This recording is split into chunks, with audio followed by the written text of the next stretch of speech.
All right, today I'm going to share with you what computer keyboards I use, why I think they're fun, why I see them a little bit like arts and crafts, sort of meditative, and all the things relating to the different keyboards that I have. So let's start from the beginning. Obviously, keyboards and modifying them and stuff is entirely unnecessary, just like getting cool shoes is not entirely necessary for sports. It can make sports more enjoyable, and having fun keyboards definitely makes using a computer more enjoyable for me. If you're into gaming, you might already know quite a lot about keyboards, but for me it started off with just the keyboard that came with the computer. And I knew at an early age that I wanted to work with computers, and so I knew that I wanted to be able to type quickly without looking. So when I started, I could probably, and this is when I was a teenager, I could probably type about 60 words per minute, as long as I had the keyboard in my peripheral vision right below me. So as long as I could see the keyboard, I could sort of hunt and peck and get to about 60 words per minute.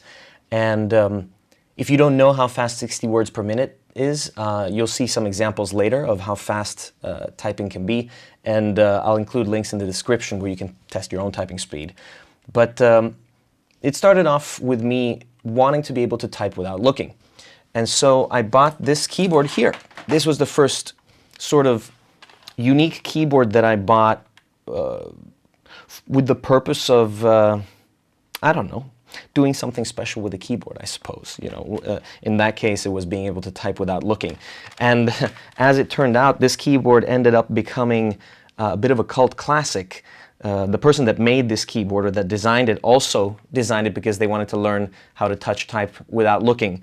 And it's not necessary to have a keyboard that doesn't have the letters on it to learn how to touch type. But if you don't have the letters on the keys, it certainly forces you to learn how to touch type. Ironically, I never did learn to touch type using this keyboard. In fact, it was very difficult for me to use this keyboard. Now, I guess this is a good time to sort of say what the difference is between keyboards and keyboards. I would say the two biggest differences between various keyboards are the materials that the actual board is made out of, and then the mechanism for pressing down the key. This is a cult board, granted, but it's mostly plastic. And when it comes to the materials, we're not only talking about the casing of the board. There's many other components underneath that can be made of various materials where the switches themselves are suspended, the PCB board underneath itself, the actual case, and so on. And all of these sort of affect the feel and the sound and the flex and response and everything of the board, how hefty it is, whether it moves around on your table. And then you have the switches themselves. The two different biggest, most common kinds of switches are so-called tactile switches and linear switches. Tactile switches are ones where when you press, it gives a little bit of resistance up to a certain point, and then it releases and goes down. So there's sort of a tactile bump that you have to overcome before it lets go and then goes all the way down. The other kind of switch is a linear switch, which has the same resistance from top to bottom. Or maybe not even the same resistance, but that there's no sort of bump that you have to overcome. So gamers tend to like linear switches because you can press them faster, perhaps. And typists tend to like tactile switches because you get a bit of a tactile feedback in your hand that lets you know that you've successfully pressed the key, and a lot of people like the way it sounds as well. This particular keyboard comes with a tactile switch from one of the biggest manufacturers of tactile switches, called Cherry. And you usually call the different switches different colors to denote how hard they are to press, or where that bump is, whether the bump is loud or not loud.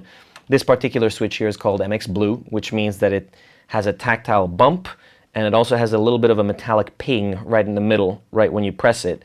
I will do some demos later to show you that even two keyboards that have the same cherry blue switch can sound very different. So I think some people think that just if you have cherry blue switches, they all sound the same, but two different keyboards with the same switch can sound very different, again, because of the material around it.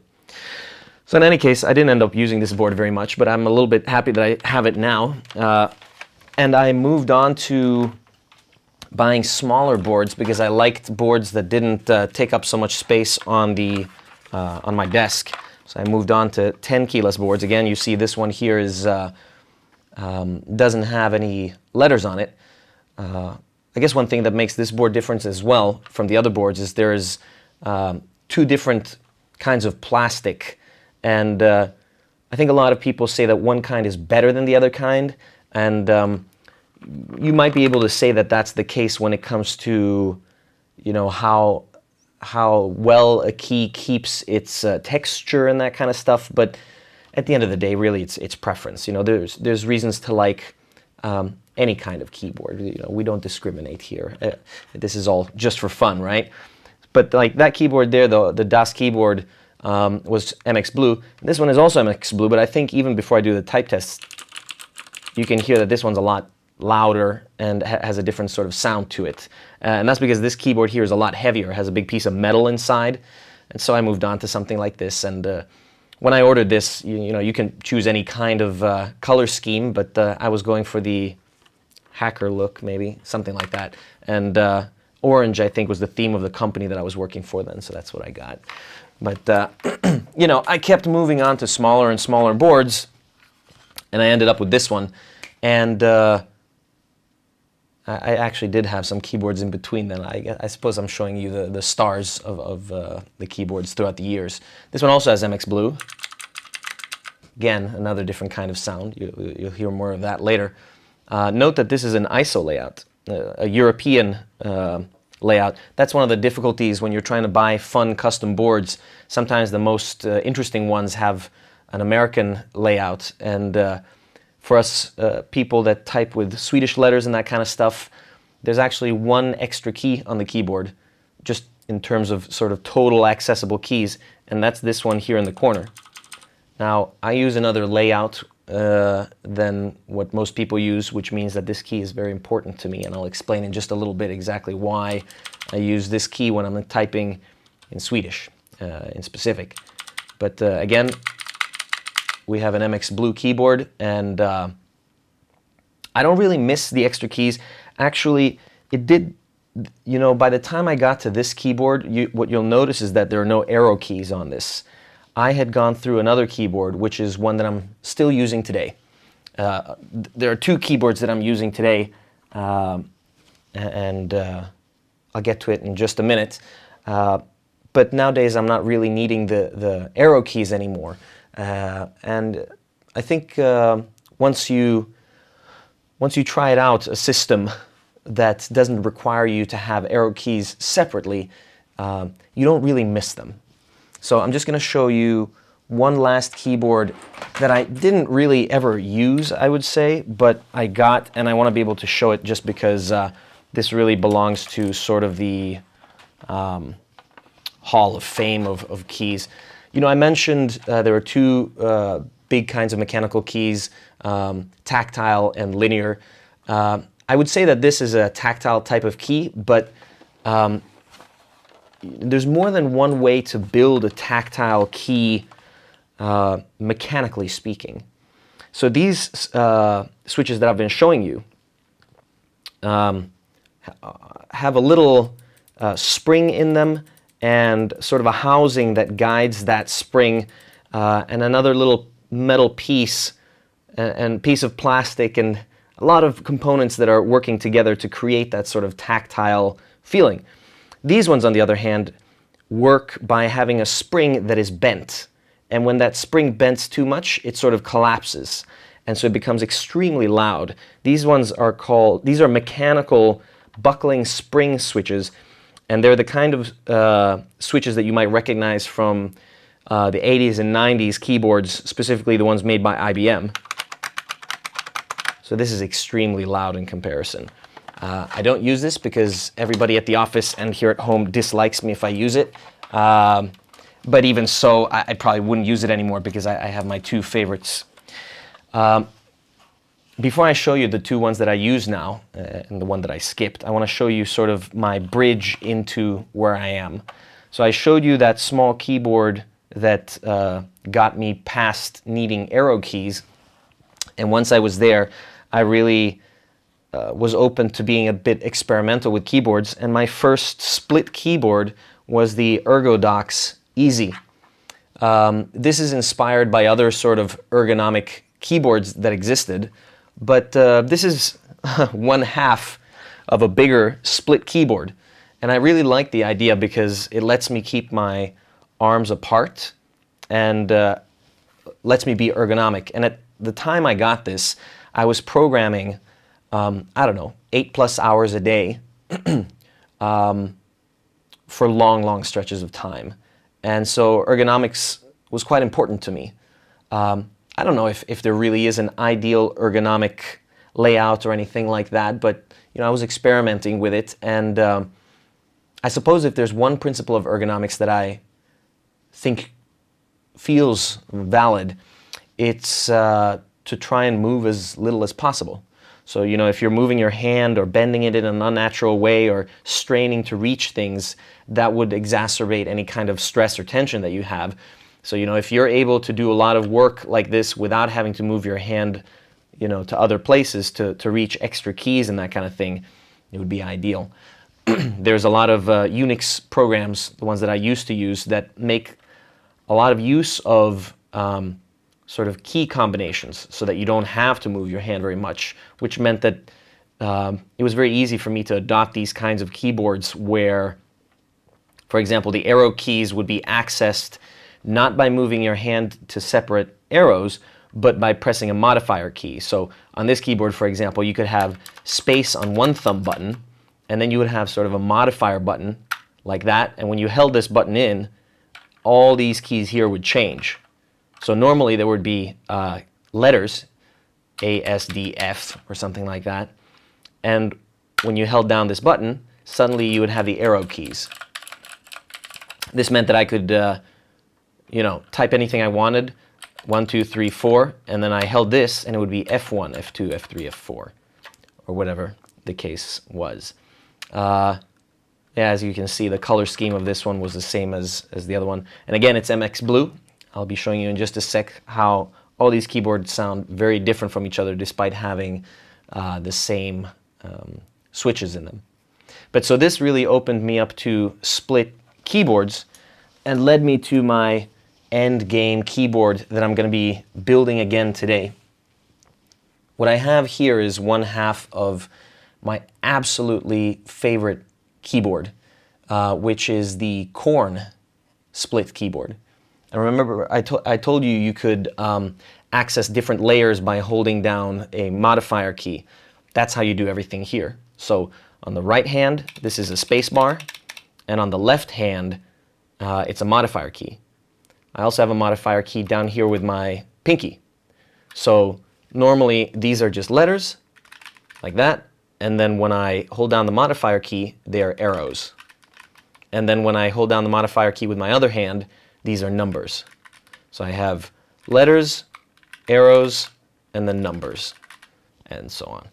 And you get used to it really fast. Not only do you get used to it very fast, but it becomes very hard to go back. I become, for many reasons, almost handicapped when I go back to a normal keyboard. And now, this particular one I built by hand. I soldered in all these LED lights myself, and the little chip and screen on top here. And I have just received a factory-built version where the LED lights were soldered in by a machine, and the Atmega processor is integrated into the PCB right here. So I'm going to replace my hand-built ones with the factory-built ones, which I'm very happy with. And I think I'm gonna try and stick with this board for a while. I actually have a wireless version of this board here, which you can see is extremely thin, battery powered, uses Bluetooth, and has low profile tactile keys. These are absurdly thin keys. I suppose I'll be having these boards with me in my backpack when I'm out working. But I really like the profile and feeling of these keys on the wired version of the Corne. So this is going to be my daily driver, so to speak. I'm going to go ahead and build that right now. In the meantime, you guys can watch a video of me comparing the sounds of these boards. And one last thing before that, I just want to show an honorable mention, which is a board that I got fairly early, which sort of shaped my taste in modifier keys. And it is the legendary Happy Hacker keyboard. This board, again, has no letters on it. And it was one of the things that sort of took me a while to get used to. But then once I got used to it, I learned that I could get used to anything. I got this keyboard when I was in university, 15 or so years ago. And again, you know, the arrow keys, you access them by pressing this key here in the corner. Remember I said I have my arrow key in the corner on this one? It's because this one comes with the arrow keys like that. So on this keyboard, you can't modify where the arrow keys are. This is like a legendary keyboard with a legendary layout, and you know, it is what it is. You got to use it that way. And I've been using it for a long time. So when I finally got this Corne keyboard, which is fully customizable, you can do whatever you want on it, I decided to make the layout so that the pinky finger was the same as the pinky finger on this one. And you know, you can do anything with keyboards. Look at this. These are cool little metal keycaps that I got on Etsy. I guess this is like a Cthulhu sort of octopus type thing, and then maybe a skull kind of thing going on here. I really like this keyboard, but you know, as soon as I finish rebuilding my Corne keyboard here, I guess this one's going back into the closet for a little bit, and then we'll see what happens after that. There's one thing I haven't spoken about, which is I don't use the same layouts as most people. Some of you might have heard about Dvorak, others haven't. I think it's easiest if I just show you. So take a look. So obviously what's printed on the plastic of the keycaps has nothing to do with what ends up in the computer. So even though it says QWERTY on the plastic itself, you can remap these keys to do anything you want, which is what I've done here. And it's quite easy, both in Mac OS X and on a PC. You can switch to another layout, and the one I've chosen is called Dvorak, which is a fairly old layout that is designed to be ergonomic, where all the vowels are on the left hand here on the home row, and all the consonants are on the right hand, so that you don't have to move your hands so much when you type. It took me about a month to learn this layout, and I think it's totally worth it. I've known many people that have made the switch and have said that they really enjoy typing in Dvorak afterwards, so give it a try if you'd like. All right, let's go ahead and try all these keyboards. I haven't been using them for a long time, so I'm not super accustomed to them, but I want to show you a little bit the sound difference that they can make. All right, so here's the Das keyboard.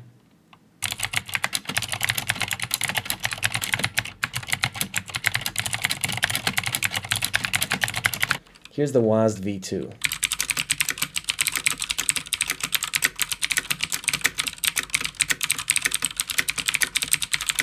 Here's the Ergodox keyboard.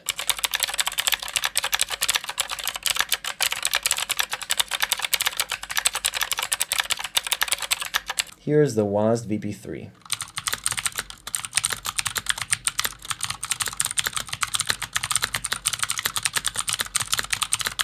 Here's the Plank.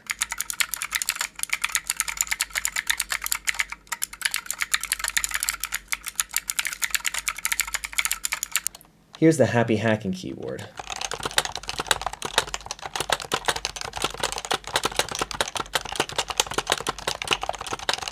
Here's the Unicomp buckling spring keyboard.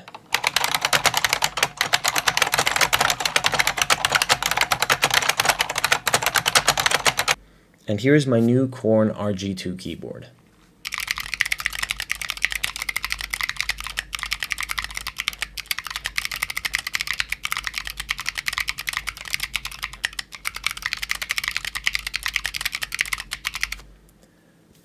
Yeah, I like it.